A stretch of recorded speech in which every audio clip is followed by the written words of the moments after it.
Hey! All right, we're here. Hey, welcome aboard the Sober Spot, you guys. And I'm doing this every week. We're doing this at 5 o'clock to where I can answer some questions, talk about recovery, spirituality, what the hell is wrong with us. Not just you, not what the hell is wrong with you. What the hell is wrong with us? We're human beings. We're meant to grow and thrive in life. That's what we're here for. We're not meant to freaking blow and dive, grow and thrive. And over the years, I've learned a couple things here and there, just a couple things, and I had to learn lots of things the hard way. The hard way. We don't learn when it's freaking, oh, I think I should do this. I think I should do that. No, we learn when it sucks, when things are bad. Then maybe we'll be willing to do something different. You know, I'm glad you guys are all here and thank you guys for showing up. My name is Danny Lansdale. I'm in recovery. I have a recovery date, sobriety date, clean date, January 2nd, 2012. And so I got 13 years. Fucking 13 years, so weird. And this is the longest I've ever been clean and sober in my entire existence. Because I was like, I think I had 11 years once. And then right about then I started smoking weed. But this is the longest I've ever been stone cold sober my entire life. But what we do here, if you're new and you haven't been on here, I just answer some questions. Disclaimer, I do not know everything. Nope, never claim to. I know about this much stuff. That much. And what I do know is from my own personal experience. And my own personal experience is that I was a giant failure in life. 15 years in prison. I did 15 years on the installment plan, a year here, 2 years here, 8 years here, another year here, another 2 years here, blah, blah, blah, ad infinitum. I've been to 10 rehabs in my life, 10 12-step type rehabs. Gone to thousands of freaking meetings, had sponsors, worked a couple steps here and there, and I just kept failing because I did not want to surrender to a new way of life. I did not. I didn't want to the hardest pill for me to swallow was to recognize I am incapable of figuring out my own shit. That was not easy. Because I'm smart, I'm intelligent, I'm well read. I read thousands of books while I was doing time. And I had a lot of knowledge in my head, had a lot of intelligence in my head. And I knew things and I knew stuff, but I kept ending up strung out. I kept ending up tweaked out. I kept ending up being the biggest failure of my entire family's existence. So I came to a point that I surrendered. And surrender is a super hard thing. Super difficult to surrender. To finally say, I can't figure this shit out on my own. Whatever weird program you want me to do, whatever weird shit you want me to do, I'm down to do. Because every good idea I've ever had ultimately always led up to failure. So that's my little get down. That's who I am. And now I'm in recovery and I do two things that are the most important thing in my life. The most important thing. To carry the message. So I'm carrying the message here. And also to help new people. Newcomers. And here's another thing. Another disclaimer. I can't help everybody. But everybody can help somebody.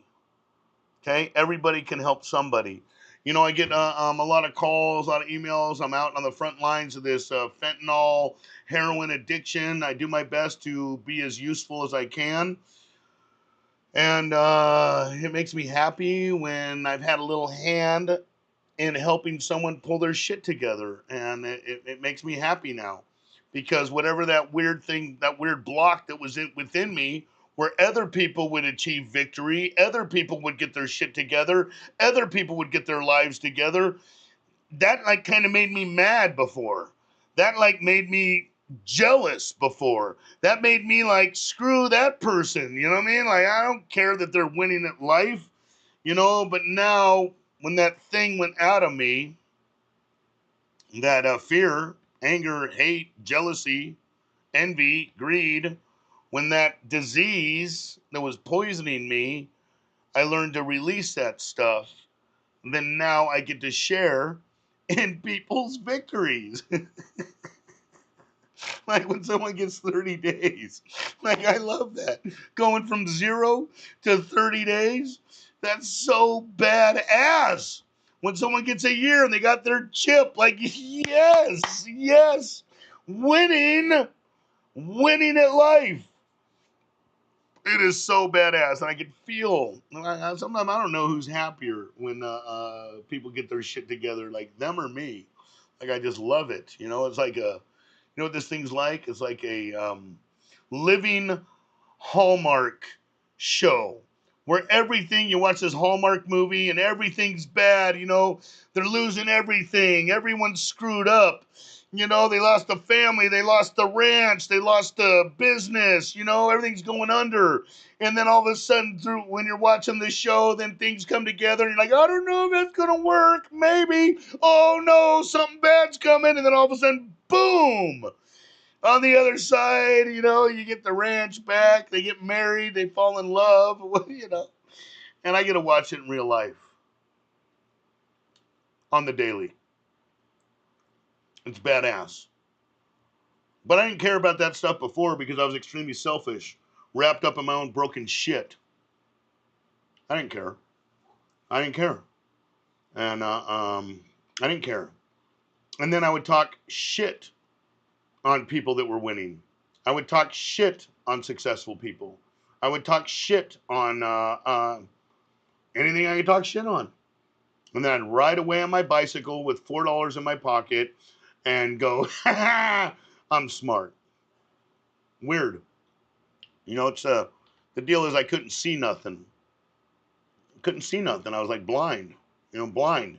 Just shame and guilt and fear and all this weird negative energies inside of me.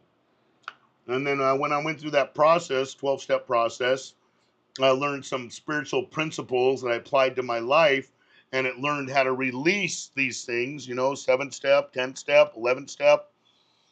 And I learned what I was surrendering was all that negative shit. Surrendering the old self. Surrendering the old identity. Surrendering that old identity that gave me all these ideas about how it was going to be okay, that drugs are my problem, alcohol's not my problem, weed's not my problem. The old identity had to die. And do you think that was easy for that thing to die? No, it was not easy. That thing kept clawing and attacking and telling me that this is crap, you're crap, 12 steps is crap, this meeting's crap, let's bail, let's get out of here, let's go to this house, let's just get a job, we're wasting time, you should be building empires, that the 12 steps don't work, there is no God, all this negative crap that kept taking me out, and that's the old self. You know what the reason is? The old self was darkness. And the proof of the darkness is because I kept failing. I kept being a person that always needed help. People would give me help and I would reject their ideas of help because I was still listening to the darkness within. And here's why. The darkness will always reject the light. Always. The darkness does not want to go away. It will always reject the light. That's why it took me thousands of meetings, thousands of hearing, get a sponsor, work the 12 steps. help others. Trust God, clean house, help others. Find a higher power. I'm like, yeah, that ain't it. I just need to get my shit together. I need to land this job. I just need to go back to school and get a degree. I just need to, when my kids come back, I'm going to be great. I would, when I get this car, it's going to be great. When I kick heroin, it's going to be great. When I stop smoking speed, it's going to be great. And every time I just stopped using and drinking, it wasn't great. I was still frustrated, still bored out of my freaking mind. So this disease doesn't go away, which brings us to today's topic: into action. Action. Action. Do something about it. Don't talk about it. Don't think about it. Do something about it. What are we going to do about the suffering that we have inside? What are you going to do about it? You going to sit and think about it all freaking day and woe is me and my life sucks? Or are you going to do something about it? And you know how easy it is to do something about it? You want to win at life? Okay, let's use this analogy. I got one for you. I got an analogy for you. Let's say you want to be a marathon runner, right? You want to just kick ass and be a marathon runner. So now you're watching all these tapes, you're watching all these videos on marathon runners, right? And then you're watching marathons. And then you see everyone, let's say there's a marathon with 20 people in it. There's never really that little, but okay, let's just say there's 20 people in it. And then you're watching the finish line. Here comes the person that wins. Boom. Here comes second place. Here comes third place. Here comes fourth place, fifth place, sixth place, 17th. Now, and here comes last place, the 20th. Now, you're like, I want to learn from somebody. I want to learn from somebody to learn how to do this. Are you going to learn from the person that came in last? Or do you want to learn from the person that came in first?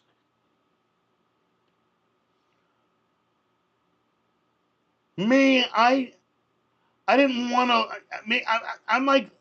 I'm coming in last, so I'm taking my ideas. I'm a failure. I keep relapsing. I keep getting loaded. I keep freaking doing all this freaking stuff. I keep drinking to oblivion. I keep doing, and so I'm coming in last. And then I want to take ideas from myself, who's coming in last. No, I want to take advice from winners. I want to find first or second place, and I want to freaking take advice from them and have them show me how to be a freaking winner. There are people that have overcome this addiction. There are people that have overcome alcoholism. There are people that have overcome it, not just overcome it and I don't drink anymore and it kind of sucks. No, overcome it and says, I don't drink anymore and I don't give a shit because I don't need nothing to deal with this place called life. I don't need nothing. I don't need a beer to make my life better. I don't need to smoke a little weed to chill after work. I don't need to freaking do a little something because I can't cope with life. No, I don't need nothing. So I took advice from somebody that was happy in their life. I took advice, and believe me, the darkness within will rebuke the light of my mind, my disease-infected mind, and said, hey, okay, get a sponsor. And then my sponsor says, okay, you're going to pray to God. Well, I don't believe in God. Rebuke, reject. I don't believe in God. He goes, do it anyway. Okay. I don't want to write down on a piece of paper every single person that ever screwed me over and every embarrassing weirdo thing for my force. I don't want to do that. That's not going to make me happy. I just stuff that shit away. I just want to look at my hopes and dreams and goals. I don't want to do that. My sponsor said, you gave your word, you do all this stuff. So I did it anyway. Believe me, my disease-infected mind says, run, go. Hey, Danny, we don't walk into the light. We hustle. We freaking come up. We manipulate people. We lie. You know what I mean? We're creepy. You know what I mean? We don't like all that honesty, integrity, God, love, kindness shit. We just need to be strong. And that's what happened. You want to win at life? Find people that have been addicted, have lost everything, failed at everything, and then now they're winning. They're happy. They're stoked with their lives. They like who they are. They like the life they have. They like the fact that they have this 60 days, 90 days, 6 months, 5 years, 10 years, 20 years. Find the happy people that have overcome this stuff. Or listen to yourself. Listen to yourself. Just sit around and listen to yourself. Good luck. Because when I was listening to myself, I was taking advice from a loser. Because I was a loser. And then I had to go through that route where I had to go through that phase that I just need to get on my feet. I just need to stop screwing around. I just need to get sober, clean, and then I just need a job, and I need to get back into the union, or I need to get married, or I need to have babies, or I need to have a home, and I need a car, and I need some money. That's all I need. Guess what? I got sober many times before, and I got all that shit. Nope, still not happy. Still not happy. Still not great. Still not awesome. Just, like, okay, I got the car, I got the motorcycle, got the chick, got the apartment, got the stuff, got the money, okay, and I'm bored out of my freaking mind. That's where those steps came in. Because last time I said I'll do all 12 of those things, and I didn't like all that stuff that he told me to do. I didn't like that big book. I mean, I read that thing shit ton of times over the years, but I never put it into practice. So action, action, action. What are you going to do about it? Well, this is what I'm going to do about it. I'm going to find people that are winning at life, that have overcome this weird shit, and I'm going to do what they tell me to do. And no one likes to be told what to do. Especially not us. We don't like to be told what to do. We don't.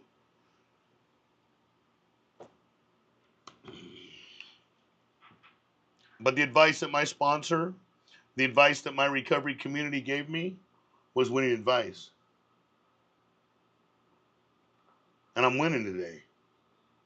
I'm winning today. I've never been able to, you ever hear this thing, a life beyond your wildest dreams? I have a life beyond my wildest dreams. And I used to hear that shit, and I'm like, if that's your wildest dreams, you're a plumber with the beat up truck, and you got 9 years and sober, and yeah, that's a life beyond your wildest dream. Like, what? I got bigger dreams than that. Boy, you cut yourself short. The life beyond our wildest dreams is this. I feel great. I feel better sitting right here than heroin makes me feel. I feel better sitting right here than any drug will make me feel. Like, sure, it's a little merry-go-round ride, like a little kid on a roller coaster. Yay, that feels so great. But that ain't nothing compared to the dignity I feel in life. I love myself. I love my life. I love the world that I get to live in. It's not the stuff. It's the way I feel about who I am. That is a life beyond my wildest dreams. Because I never felt this way before. Never felt this way before. And all it was surrendering to some winning advice. All right, so let's get into some stuff right now. Where are we at? Okay, hey, quick announcement. Um, I know that we try to do this for an hour every deal, but I got a panel every third Tuesday of the month. I got a panel that I got to run and do, so we're gonna have to cut this short at about 5:30 to 5:40, and I apologize for that. So let's get into some questions and answers. Easy E, does Sublocade have withdrawals? Getting my first shot soon.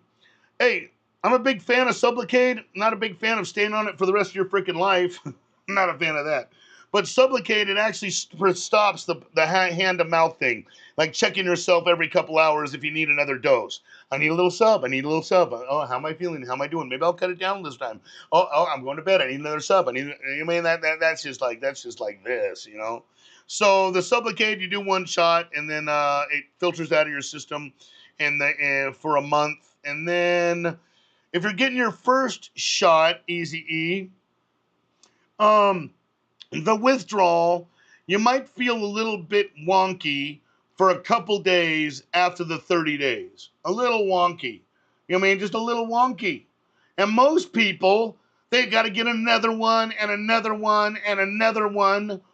But I'm telling you right now, the wonkiness for that week, for that 5 days, ain't nothing compared to kicking. And if you're doing the Sublocade, I'm sure that you have kicked before. Painful kicking, where you got nothing, and your bones are aching, and you're crapping your pants, and you're kicking. That 5 days of like, I don't really feel right, you know. I just something's wrong. I'm sweating a little bit. So, yeah, handle that Sublocade. Do it once. If you gotta do it twice. This is just my suggestion. I'm not a doctor, and doctors don't like me saying this because they're all about the MAP program and staying on that shit for life and selling you medications forever. But from what I've seen, the people that do a Sublocade shot 1 month and then it tapers out and then they're free and then they're able to work a program, prayer, meditate, yoga, whatever, kumbaya, whatever spiritual practice that you do with your sponsors, your mentors, and then I see them grow and thrive from that. But I promise you this, the Sublocade isn't the magic bullet. You do the Sublocade, it gets out of your system, and then all of a sudden you have no spiritual practice. And I don't care what your spiritual practice is. You got to do some kind of either meditation, yoga, some kind of faith, 12 steps, working with a sponsor, helping others, something. But just the Sublocade, that's not really going to be the magic bullet. But then again, I don't know your journey. Maybe it will be. I don't know. But just from what I have seen. Amanda, 3 more days until 1 year.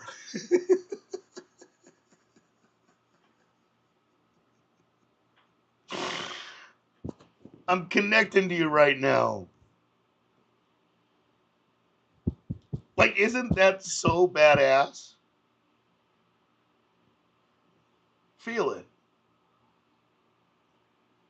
You haven't done nothing for 1 year. You're a good fucking human being today. And I promise you, sometimes when we give compliments, you think, well, I'm not perfect. I'm not this. No, you are so much better than you were. And congratulations for that friggin' 3 days, 1 year. I salute you. Hell yeah, Amanda. Robbie, I'm getting a bit burned out by potential sponsees not showing up to personal meetings. Any advice? Robbie, hell yeah. Hell yeah. Fire them. You're wasting your time. I don't mean to be weird about that, and some people go, don't fire them. Don't fire them. So I got this advice, though. If you're allowing them to be flaky like that, then that's kind of on you because it's bad management. So I'm going to give you advice. Have them call. You know what I have when some of my sponsors are getting a little wonky and flaky? I tell them, listen, I want you to call me, find a time, and I want you to call me every day on the nose at that time. And some guys will go, I go, what time? They're like, well, I get off work at 3. So 3:15, not 3:14, not 3:16, 3:15 for the next 2 weeks every single day. On the dot. And they're like, well, I got a busy schedule. You go, listen. If I told you I'm going to give you $1 million if you call me every day at 3:15 on the dot, would you make that call? Yes.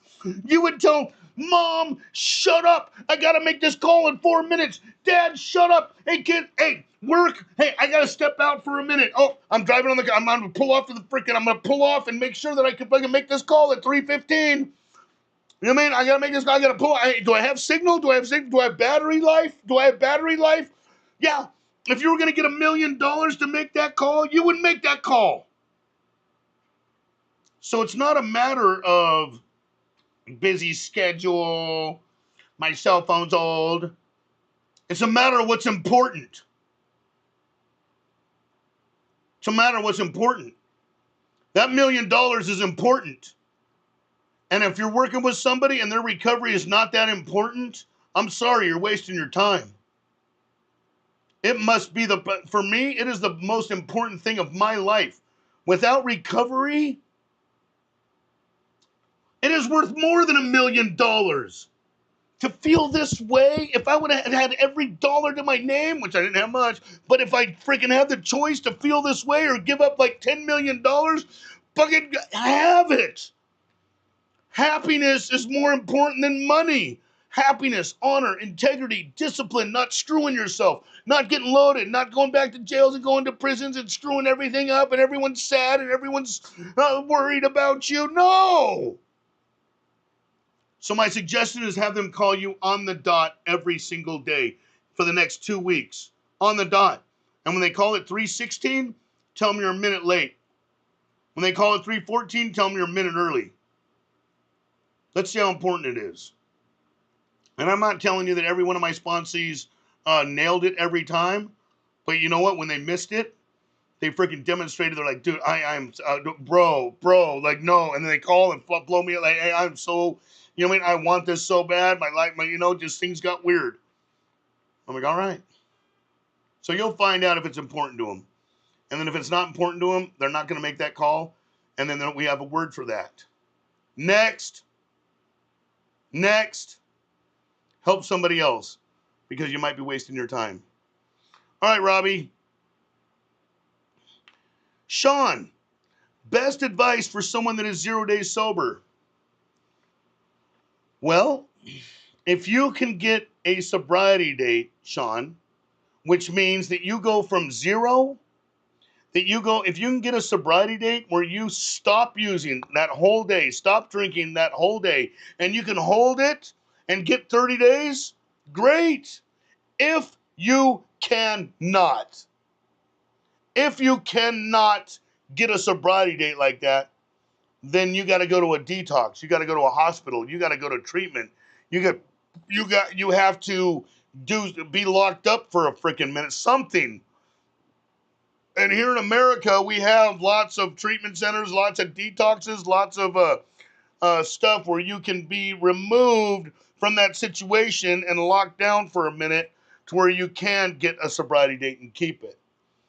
Also, if you're 0 days sober and you're having a great time in your life and you're continuing to drink and use and you're having a good time and you're able to grow and thrive and your life is cool, then keep handling that because no one's going to convince you to get sober if you're still having a great time. So I don't really know. Best advice for someone that is 0 days sober.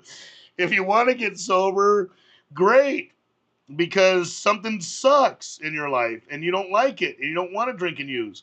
So you want to get into this, great. But if you're 0 days sober and and you don't care and you're having a good time with it, then handle that, because what's required for transformation is suffering. Okay, here we go. Okay, Danny Conway. Oh no, say Weston. An older gentleman with dementia illness has addiction to drugs and alcohol. He struggles with these. What simple advice would and could I give this man to help him and boost his confidence in himself? I truly care about this man and want to see him better, but mental issues are a hard thing to get through. Oh, mental issues are a hard thing to get through. Well, does he want help? Does he want to stop using drugs and alcohol? Does he want to do something different? Because if he doesn't, there ain't nothing you could say. It's hard. You could show him how bad it is. You could tell him how awful it is. You could tell him that it's not going to work out. But if he doesn't want to quit, it's super, like, it's almost difficult. So if he wants help, then there's got to be a hospital, there's got to be a treatment center, a hospital, a detox, a state funded, county funded, some kind of hospital doctor, depending on insurance. You know, there's got to be something that he can get some help with. And I don't know where you're located, Weston, but it sucks to watch somebody keep hurting themselves. It really sucks. It's really hard. My family had to watch me for years continue to abuse myself and hurt myself. And nothing changed until I surrendered. There was nothing they could really say. And they tried everything, you know, counseling, rehabs, therapy, bringing people in. My family tried to bring all these freaking professionals in, and I just wasn't hearing it. So I'm sorry for your friend that has this illness, and he's also suffering from some mental illness, but 100% he needs to see a doctor, and someone has to be honest with that doctor about what's happening with this man's life. So he's got to get honest, and that's my suggestion. Danny Conway. Oh, wait a minute. Hey, let's get with Danny. I don't know if you're on here, Danny, but I'm going to give you a little advice. Danny Conway, I need some advice. I can't seem to set boundaries with my family. They exclude my family from celebrations for birthdays, but then get upset and cause a huge ordeal if we exclude them. It's driving me crazy. I have prayed about it, but I see no relief in sight. Okay, there's a couple things in there. Um, Between your personal family, like your wife, your kids, yourself, and then your other family, like maybe your moms, your dads, your grandparents, someone don't like somebody. Somebody does not like somebody, and somebody has a resentment against somebody, like, and or somebody's drama, either in your family or their family, but somebody's drama is one or the other. Someone don't like somebody for some reason, or somebody keeps showing up at these things and causing drama, or someone has caused drama, and then now they're trying to repair that, but somebody won't tolerate that. So my advice to you is, this is your journey. This is you and your family's journey. If people want to exclude you, okay, they go screw themselves. Mom, dad, grandma, whatever, they go, you know what I mean? Like, fine. And if you want to exclude them, then let them know. But I think a conversation should be set. Like, whoever it is that's making these decisions, like you with your family and maybe your mom with the other family, or maybe your dad, but somebody's conversation's got to be freaking put together. Like, hey, listen, and you sit. This is my suggestion. You sit. You say, hey, can I talk to you? And you both sit down next to each other or whatever and say, listen, like, I exclude you because you exclude us. And it makes me uncomfortable. You know, like, I exclude you because you exclude us. You exclude my wife, my kids, my brother, or whoever it is. And you don't invite us. And so now, like, that hurt my feelings. So now when I'm doing something, like, I don't want you there. So we're kind of doing this thing to each other. So how do we find a middle ground? Like some kind of amends needs to happen. And amends isn't like, you never deserve to be treated like shit by me. I was wrong. I was sorry for the way that I treated you. I mean, no. An amends is like two people sitting down, coming to an agreement. Like, hey, can we talk now? Can we try something new? Are you okay? Maybe I'm not okay.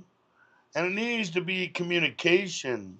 But if the person you're communicating with is intolerant, just won't freaking listen to nothing, and just like, and just sits in their self righteousness, and that's just the way it is, there's no communication there. But if you could find a way to communicate, two people, whoever don't like whoever, or you being the head of your household, you know what I mean, making decisions, you need to sit down with your mom or your dad or your sister or whoever it is and sit and go, hey, we're always going to be family forever. You might not like so and so, they might not like you, but we're always going to be family. So let's figure out how we could bridge this gap. Communication is key to everything. All right, Danny Conway, be solid. It's your journey. You are free to exclude your family, include your family. Another family is free to include you, exclude you, whatever, but don't let it drive you crazy. Don't let it drive you crazy because that's suffering. People don't want you in their life. Great. People want you in their life. Great. People don't. Great. Because you're going to be fine. And you're not going to take that suffering because your family, your personal family sees that. And you're not going to let it drive you crazy. That's my best suggestion. Amy. Amy! You just paroled after 9 years in prison. 5 years on Suboxone while in. I'm kicking them right now. Bam. Didn't want to be chained to subs forever. That means you didn't want to be addicted to a substance forever. I get that. That's why I didn't want to do H anymore. I didn't want to be addicted to a substance forever. And then to get off the substance, I got to kick like a freaking, I got to kick. So now you want to give me something else so that and that makes me feel well. And then when I get off of it, I'm going to kick. Oh, I get it. My family is supported, but not addicts. So not addicts. So can't empathize. Wait, I'm kicking them right now. I don't want to be changed to subs forever. Great. And I want and need help. Great. My family is supportive, but non-addicts. So can't empathize. Where should I begin? You should begin by kicking the subs. You know what I mean? Either weaning down or freaking Sublade or, weaning down so that you can get free from physically addicted to a substance. And then once you have that freedom, you should work a spiritual program like the 12 steps. It's available. It's free. It's all around the world. And you should work those steps, okay? So people that are not supportive, the only time that, this is kind of weird.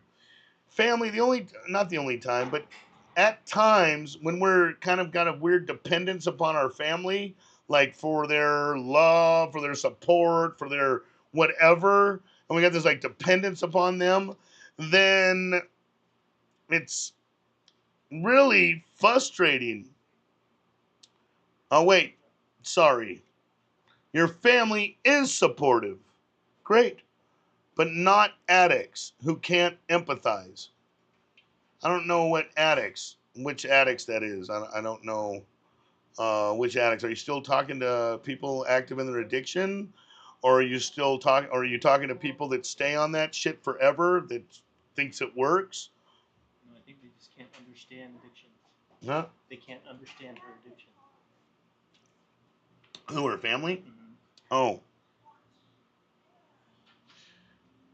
Thank you for clearing that up. You're welcome. Okay. I was trying to read this and I'm like, okay. Okay, here we go. Let's back up.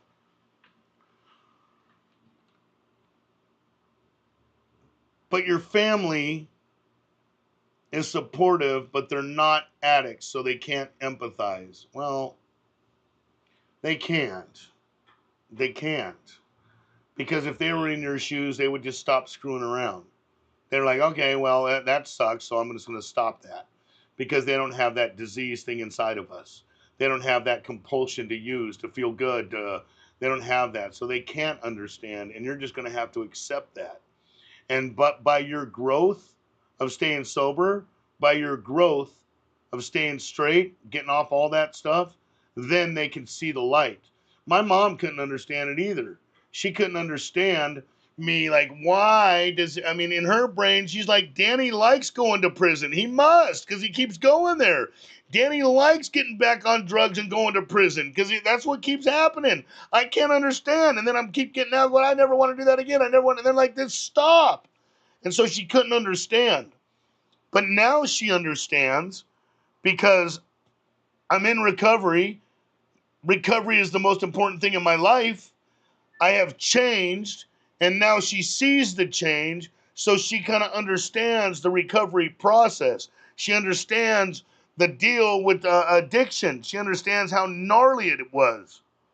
So if they can't empathize, just accept it. Okay, you guys don't understand, but don't be angry and violent about it. Like, you don't understand me. Just like, hey, they can't understand, and God bless you. You know, that's what I got for that. Sierra Robe. Where do I start? Hey, Amy, don't trip on your family that don't understand because they can't understand and they don't. Just do you. You know you. You're doing the right thing. Okay? And hang in there. Sierra Robe, where do I start? I've been watching your videos, doing Zoom meetings, reading my book, but can't put down the coke. I'm not laughing at you, I promise. The reason I laugh is because it's a truth that I identify with big time because I was there. I love blow. Which leads to drinking. Can't find a sponsor as of yet. Help. So there is this there's this thing. I don't know if you're going to any meetings. If you're going to any meetings, and again, I'm going to say this: if you're going to any meetings, or if you're doing the Zoom meetings, find somebody that's upbeat and chipper in the Zoom meetings that's got a little bit of time that has gotten through all 12 steps. Ask them for suggestion. If you can't put down the coke and you can't put down the drinking, then you're going to have a change of venue. If you can't keep a sobriety date, if you promise yourself, like one night, say, I am not going to do this again tomorrow. And then you find yourself doing it again tomorrow. And then you say, I am not going to do this again tomorrow. And you mean it with every fiber of your being. And then tomorrow comes and you do it again. Then you will need a change of venue. A change of venue means you're going to need a change of environment. Whether it is going to treatment, going to detox, going to the hospital, going somewhere where there's absolutely no drugs or alcohol, because you have to find out if you can keep a sobriety date. You can keep a clean date. You can keep a date where the last time that you used and drink, and then try to get 30 days. If you can do that, then great. Then work this program so that and all this program does, it removes the thirstiness. It removes the desire to do drugs. It removes it. It removes it. I know that sounds crazy to some of you, and that might sound crazy to you, Sierra, but it removes it. It removes that negative energy that creeps up in here and says, I'm going to drink. I want to do some blow. It's going to be okay. It's just a little snort. You know what I mean? It's just a little snort. It's a little hit. You know, it removes that. And then you get to clearly see that stuff don't add no value to my life. So try to get a sobriety or a clean date. If you can, and staying at the same place that you're living, great. If you cannot, then you have to have a change of venue, a change of location, a change of environment. And I highly suggest detox or treatment. That's what I got for you, Sierra. Flacco! Hey! Flacco! I'm at this point in my life, just got out of prison, and I need a fucking miracle. You know what a miracle is? A miracle is a sincere desire to freaking change, and then a light comes out. That's what a miracle is. But in order for that miracle to manifest, you need to do something about it and get out of the darkness. And how do you get out of the darkness? You find people that are light. You know, if you pray, and there's these prayers in vain that like, help me, help me, help me, I'm struggling, I'm struggling, I'm struggling. You know, sometimes they get answered, but a lot of time it's just reaffirming you're struggling, and it's really difficult. But you need to go find the light. I don't know where you're located at, Flacco, but get to a meeting, find an AA meeting, an NA meeting, and walk in there and and just raise your hand and say, listen, I don't want to live like this no more. I don't know none of you weirdos. I don't know none of you guys. And I don't even freaking want to be here, but I don't know what else to freaking do. And I can't stand my life. I need some freaking help. I need some freaking help. And if you share from the heart like that, people will respond to you in some random ass meeting. And if you go to a meeting and you share that kind of share, and nobody talks to you after the meeting and no one gives you advice, please contact me and let me know what meeting that was.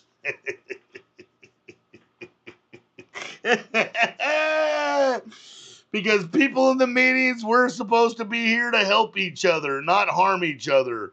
And if you were at one of my places or in one of my meetings and you shared like that, bro, I would, I'm down to help, you know. So I don't know if you're strung out, tweaked out. I don't know if you're on the street. I don't know. I don't know what your situation is, brother.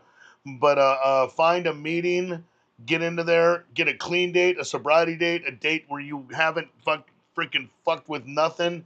But if you're too far gone, then you need a detox or a treatment center or something like that to be able to pull it together. Because running the streets and trying to get clean and sober in a motel or a hotel, I mean, I'm not saying it's impossible. People have done it, but it's just the odds are against you. So yeah, walk into a meeting, get into a detox or a program. All right. Oh shoot! God, I only got through a couple of these things. Mark Short, I just want to give you a shout out. Absolutely, brother. Absolutely, bro. Absolutely. Everyone should work these 12 steps because it's not just about drinking and using. It's about the disease of unhappiness. Most people are unhappy. If they work this program and they found out how to remove their unhappiness through working these steps, yes, the world will be a freaking better place. People would not suffer as much. They wouldn't hate their life as much. Yes, yes, Mark. That would be beautiful. And the 12 steps is just a spiritual practice to freaking remove the darkness within. That's what it is. Anyway, hey, thank you guys so much. Thank you for tuning in. I'm going to be here next week at 5 o'clock. 5 o'clock. Shoot a bunch of your questions. I will do my best to answer them, and then I'll post them. So just come back next week. Thank you so much. Namaste. Blessings of light and love. Feel it, love it, hug it, hold it, dig it. Have a great day, you guys. Thank you.